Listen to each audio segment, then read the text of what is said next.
And we're live with Dyslexia Coffee Talk. Good morning. Good morning. Ashley in Texas and Enid in California. How are you doing today? Oh, wonderful. I'm so excited to be here with you again. It's always fun to talk. I mean, I don't know. How much do we talk at this point? What?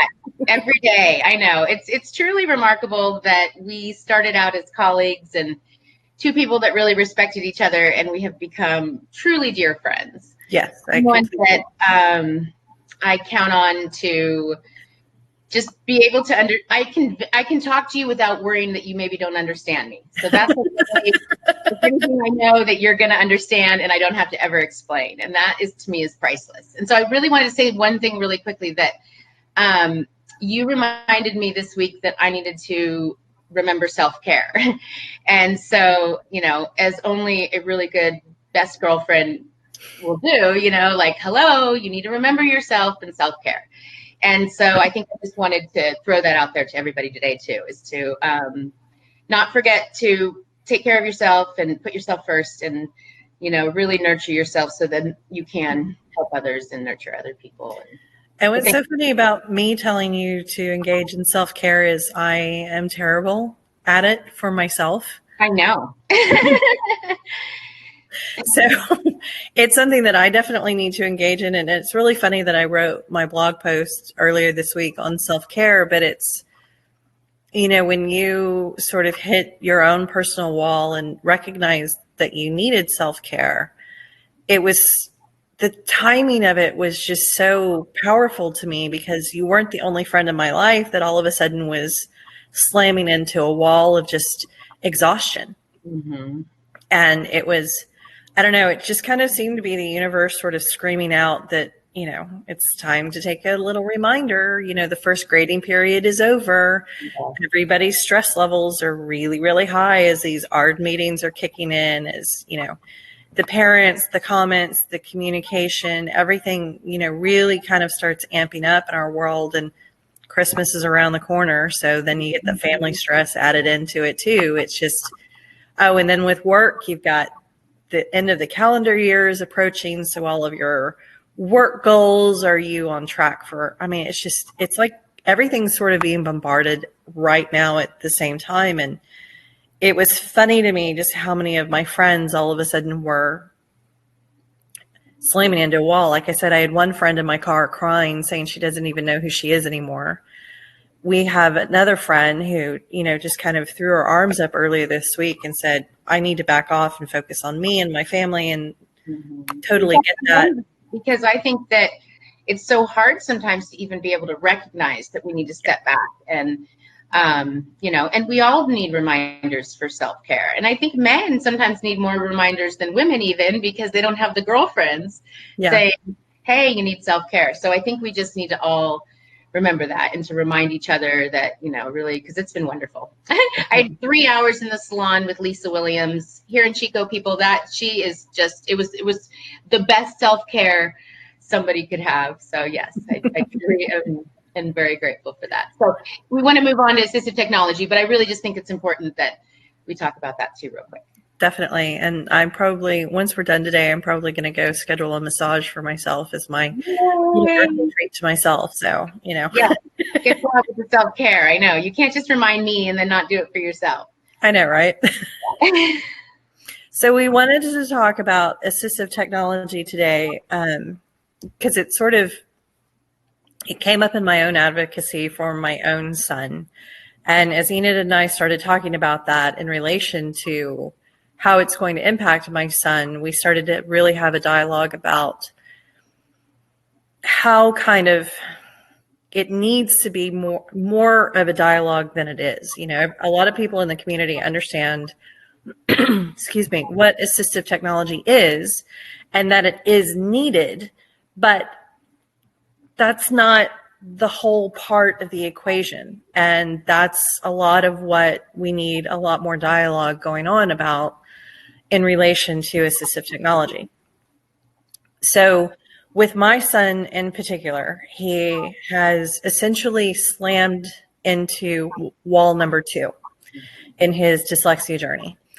Fortunately, it's not as dramatic as wall number 1. You know, he didn't go running into it at 1,000 miles an hour, beating his head on the wall, screaming, "I'm stupid."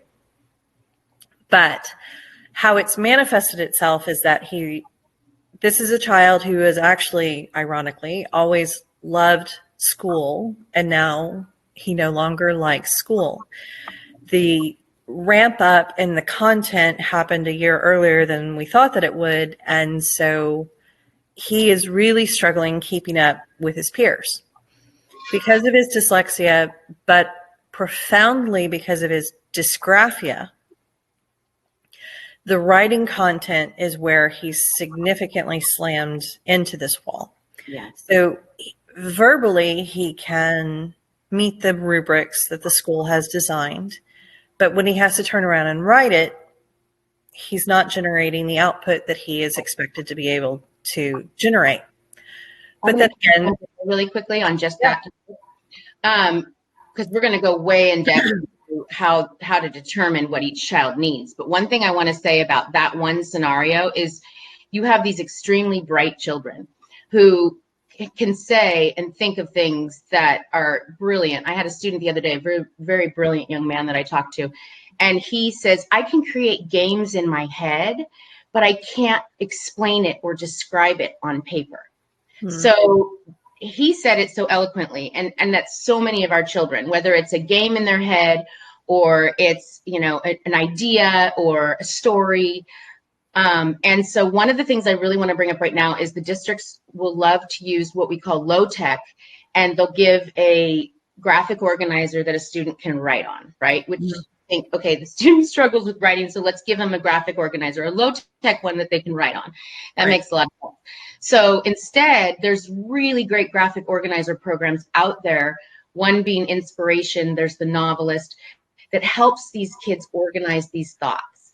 Right. So we're going to go into a lot more detail on things, and you're going to continue. But what I wanted to just say is the graphic organizers are so important for these kids who have all the really great ideas and they can't get them out. So it's not just speech to text. It's about also helping them get those thoughts out. Okay. Yeah. And I think that that's a really great point. So the conversation that you and I were having on Monday, specifically after part 1 of what will end up being a multi-part ARD again, I'm sure, is because my child can verbalize enough to meet, and more than enough really, to meet the rubric within the classroom, but he's unable to write that I recognize that he needed a speech to text tool. So we have an assistive technology evaluation, but the evaluation was done in April when everything was still very low. You know, the needs in the classroom as well as for my child were still very low tech. So while the assistive technology evaluation says that he doesn't need assistive technology, it ends by saying that he can have, and the district will support him having, whatever assistive technology tools that he wants. That sounds like they're saying he needs assistive technology. I know. It's sort of, you know. Well, they don't realize that's what it sounds like. But when they say something like that, they're actually opening the door for you to get assistive technology, because they can't have it both ways. They can't say they don't need it, but we're going to give it to them, because you wouldn't give it to them if you didn't need it. Right. But from a negotiation standpoint, to me, it also feels like a black hole. That how much am I really going to negotiate when you're saying that he doesn't need it, but he can have whatever he wants? You know, is that going to generate a push and a pull that I may not be able to climb over? That's when I think you would want to request an IEE for assistive technology. Right. And so that led to a great question that I asked you earlier this week is, who would I even ask an IEE? Right. From whom would I even request an IEE on assistive technology? Because it's not like a denial of dyslexia, right? You know, where you can say, I need another neuropsych, a diagnostician, something like that. This is, do you go to a neuropsych for assistive technology? Is it a completely different field? You know what I mean? at least with assistive technology, I'm really kind of getting out of my personal depth of knowledge. This is going to be a new part of this journey for me. Yeah. Well, and that's a question I think we both need to, because I would say educational therapist, maybe a neuropsych that's an educationally based neuropsych. But that's something for us to explore and then put on initiative. But for what we have right now for the school districts and the negotiation and all of that, there is the, and this is very important because this is something that parents, everybody can access it. It's called, and we're going to put it on initiative today. It's called the AIM consideration form. It's put out by the federal government. And it's very in-depth. It's at least 3 pages. And it's what the federal government says to the districts, here is what you're supposed to be looking at when you do an assistive technology eval. And if you're not looking at all of these things, you're not doing a thorough enough assistive technology eval. So that is the weapon that we have as, well, you know, the little thing we have as parents to go in when they say, oh, they don't need it. And you go, oh, well, but did we consider all of these things? Because it doesn't appear as these things were considered. And so if those things weren't considered, they haven't done their legal obligation to do a thorough assistive technology eval. And every parent who has a child on an IEP has the right to request a full assistive technology eval. And I think that that's so important. And that's something that, you know, that's one of the things that I like that we're, you know, why we're doing this is so that we can get information like that out there that, you know, it shouldn't be so hard. It really shouldn't. And they shouldn't just say, oh, this is what we're going to give you and this is what we give all students. It shouldn't. Yeah, exactly. Right.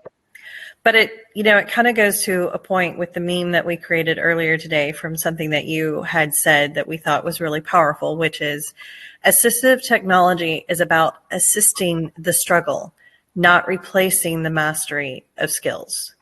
And that's something that gets forgotten a lot of, oh, here's your tool. You'll be fine in the classroom now. We don't need to worry about your handwriting, your reading ability, because the books are just going to be read to you. Right. Yeah. So I was the assistive technology evaluator for my district for several years. And during that time, I was fortunate to go to Closing the Gap, which is one of the world's largest assistive technology conferences, and got to spend 4 days learning a lot about assistive technology. And I think one of the most powerful things was one of the first workshops I went to where this gentleman said, the idea of assistive technology is to take away a couple hards. So for instance, if a student has a task where everything is hard, the idea is not to make everything easy. So if you have a student who has fine motor difficulties and actually forming the letters is extremely difficult, that's one hard. Then if you have a difficulty with formulating your thoughts, that's another hard. Now maybe you have difficulty with spelling. There's one more hard. You have 3 hards and you can't have 3 hards in a task. So the idea of the assistive technology is to take away 2 of the hards and leave 1 hard that you might be assessing. And this is very important because a lot of these kids are getting passed through, given assistive technology to kind of like be a Band-Aid to make it so that they don't have to work on the underlying skills. And so basically now you have 1 thing left. Maybe it's spelling. Maybe you're not going to give assistive technology for the spelling because you want to see where they're at with the spelling. So then you give them word prediction software or you give them speech to text. If it's fine motor, you take away that hard, but maybe there's another time where you let them write something out because you want to assess their fine motor. So you get the idea. The idea is to be able to always have 1 thing that you're actually assessing or you're working on, and the other 2 things or 3 or 4, whatever it is that's hard, you're taking those away and you're giving them something to make them be able to compete with their peers. Does that make, did I explain that okay? Because to me that made so much sense. No, I think it was a great explanation. I think it's important to reiterate that that's during the evaluation process. That's just all the time. They should always have 1 hard, because the point is that I'm not saying 1 hard to make it really hard for them, but what I'm saying is that if there is a writing assignment, you're not going to just basically make it all easy for them, because then you're not allowing them to be challenged and you're not allowing them to be working on 1 skill that they need to be working on. Okay. So by leaving 1 hard, it allows them to be working on that skill that they still need to be working on. If you take it all away, they're not working on anything that they need to be working on. We just had a question popped up based on something that you were specifically saying. So we've had a request to specifically touch on assistive technology for spelling. Okay, so like what to do if they're, okay, so again, you want to be able to sometimes allow them to work on the spelling. And then other times you would do, well, speech to text can be difficult if they have articulation difficulties or speech issues. So that doesn't work for every student. But word prediction software is one for spelling. So again, though, if the spelling is, if they're not using speech to text and they're typing, sometimes word prediction software doesn't work if their spelling is so off. But again, that is why the law says, this is really important. The law says that they, the school districts are not allowed to, assistive technology is not allowed to be prohibited by cost or availability. So there can't be this situation that I'm seeing in every IEP where the school districts are saying, oh, we give that to everybody. And you're like, well, that's great, but this is an individualized education plan. We don't want what you give to everybody, because Google's great for some people, but Google's ability to give, to do word prediction software at the level that our students need it is not appropriate. So they need more sophisticated software to be able to recognize what they're trying to spell. They need more sophisticated software because many times more sophisticated software includes a larger vocabulary base. And these kids, as we know, a lot of times have huge vocabularies. And so we can't limit them with their assistive technology with limited vocabulary bases. And that's really important with things like the exam pens. For the exam pens, there's the great, there's the simple exam pens that are super cheap that have very limited, word base, vocabulary base. And so, of course, if you pay more, you get more words included in the pen. So I'm not sure that I answered the question about spelling. Basically what's really important, I guess I want to bring up about that, is that assistive technology is based on the student. And so it's hard to say what would be the best tool for someone in a certain grade, or what would be the best tool for a student who needed something with spelling, because that is why the AIM consideration form is so in-depth, and why assistive technology evaluations should be very in-depth. The best evaluators I see out there, they spend time with the kids. They get to know the kids. They understand the preferences and the limitations. They understand that some kids need a lot more and some kids need less. And so the spelling, we'll put what we can do on a dyslexia initiative is we can put a list of different kinds of apps that would be great for spelling, for all those things. Because actually, to be totally honest, I can't think of them right now. My mind is going blank on the actual the tools. So I think this is a good opportunity to talk specifically about like my son and the conversation that you and I were having, right? So the conversation within the ARD meeting itself was Google Docs has word prediction and that's good enough. But for my child who has a vocabulary years in advance of what his age is, that was the first thing that you pounced on, was you went, that's a completely inappropriate tool for this particular child. Because it's great for another. Is so big. Go ahead, I'm sorry. I said it might be great for another child. Right. Not your child. Right. Yeah. And that, and that's kind of what got you and I at least on this tangent, was because that statement, it's good enough. And, it's sort of the easy button in the classroom because all the kids are already working in Google Docs and, let's just have them talk into Google Docs. But this is a child with slightly more than moderate dyslexia and pretty profound dysgraphia that needs more than just what Google Docs is going to be able to provide to him. And so because he's got an IEP and he has kind of a disappointing assistive technology evaluation, you and I started exploring the conversation of what is really the right answer for this kid. From my perspective too, he's never okay, I need to rephrase a sentence before it comes out of my mouth. I hate it when that happens.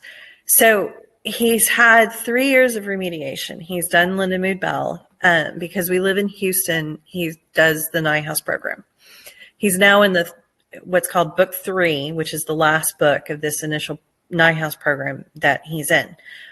There has been, everything so far has been about the rules of language, the rules of decoding, the rules of everything about teaching him how to read. Book 3 gets a lot more into the metacognitive piece. Where'd you go? She disappeared.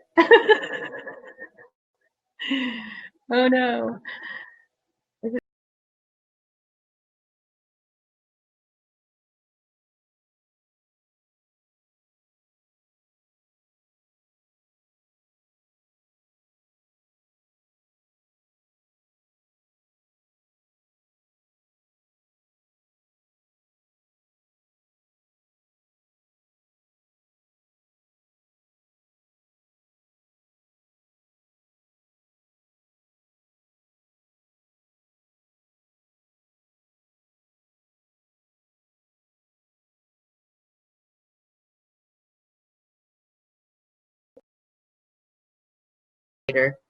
Someone who knows what I just kept talking, someone who knows what they're doing, who can train the teachers and train the parents and train the student. So I just wanted to paint a quick little picture of a really great scenario.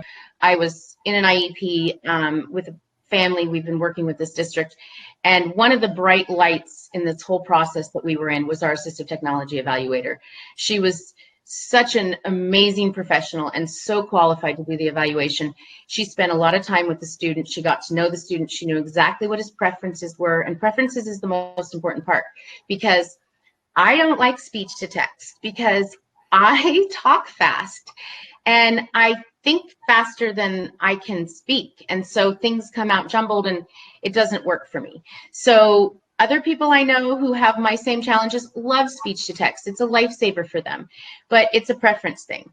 I really don't like any assistive technology because it's not something I was ever introduced. And I hate technology. So for me, if someone said, "Oh, we're going to give you assistive technology because you're dyslexic," I think it would just really stress me out. So again, that happens to a lot of kids too. We get them in high school, and they've struggled for a long time. And we say, "Oh, well, let's just give them assistive technology."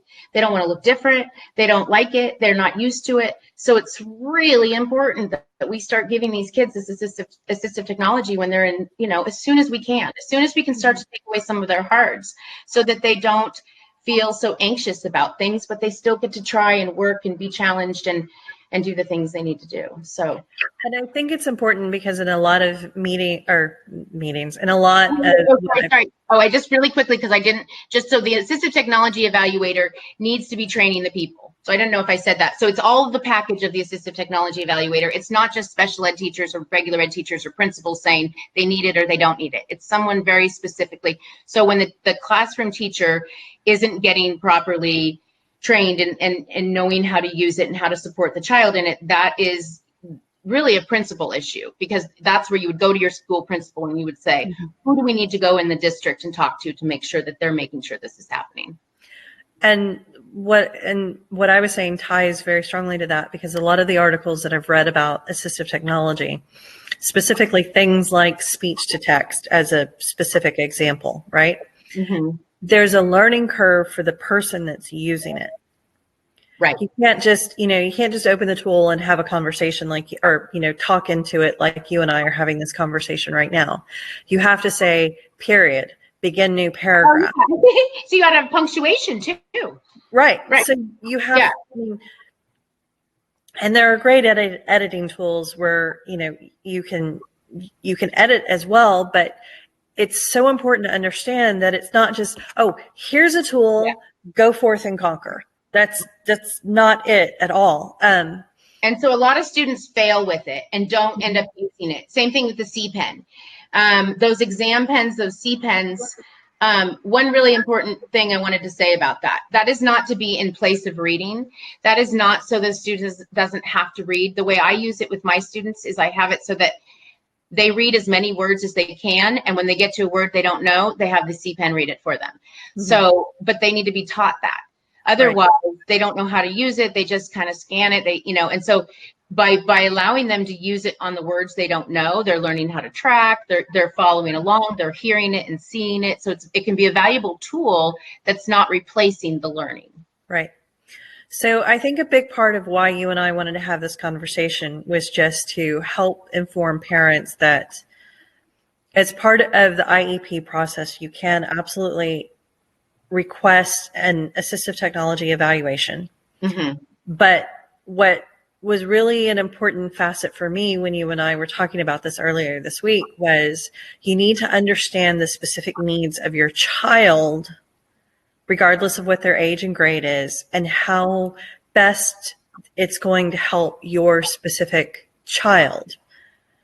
And not what Google app is available at the school. So right. Again, really important, not prohibited by cost and not prohibited by availability. Use those words with the school district because right. They need to hear parents say that because they're getting away with saying, oh, we have that for everybody. We have Google and Chromebooks, and that's what we're going to give your student. No, if my student needs iPad because there's certain apps that only go on an iPad that would seriously benefit my child, then you need to at least assess and evaluate the benefit or the lack of benefit for that. They can't just say no. And so I've worked when we were in my district and I was assistant, I have a shadow, assistive technology evaluator, we bought the tools. So if somebody said, I really think my son needs a LiveScribe Smart Pen, we bought the LiveScribe Smart Pen because we had to be able to say, yeah, no, we tried the LiveScribe Smart Pen with your child and it wasn't effective. But then we had the LiveScribe Smart Pen. So next time somebody came along and we needed to assess if it benefited them, we would then use it to, we would assess that. So they actually have to acquire the tools to determine yes or no. They can't just say, oh, no, they wouldn't benefit from Inspiration or the LiveScribe Smart Pen or the C-Pen. They can't determine that if they don't try it. So right. So, and what I wanted to add too was there are a couple of really good resources. So I'm a big fan of Jamie Martin. His knowledge on assistive technology and how it helps the community is really, really great. And I'm sitting here trying to Google his specific website and I'm not really coming up with it, but you can simply Google Jamie we can work on later, huh? On initiative. We will. But what I was going to say for at least this was all you have to do is Google Jamie Martin Assistive Technology and page after page of just Jamie Martin is what comes up. Nice. 2 is that,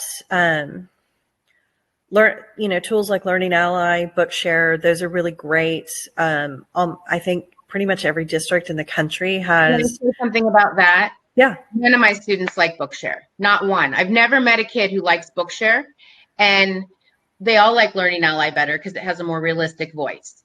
So, but all districts get Bookshare because it's cheaper. So right. If they come to you and say, oh, I want, we're going to give your kid Bookshare, say, no, I'm sorry. I want Learning Ally because it has realistic voices. Yeah. So, and the funny thing is my son hates Learning Ally. Okay. Does he like Bookshare? He does not like Bookshare. Yeah, exactly. So it doesn't mean that every kid likes audiobooks. And so that's where it's a preference thing. But he does. He wants Audible. Okay. Well, then there's Audible. So but then they need to get Audible for your student and for your child. And it's because it's not prohibited by cost or availability. So that and the AIM consideration form, I think will really help parents feel more empowered to go in and say, oh, you didn't do all this stuff. And how can you make that determination?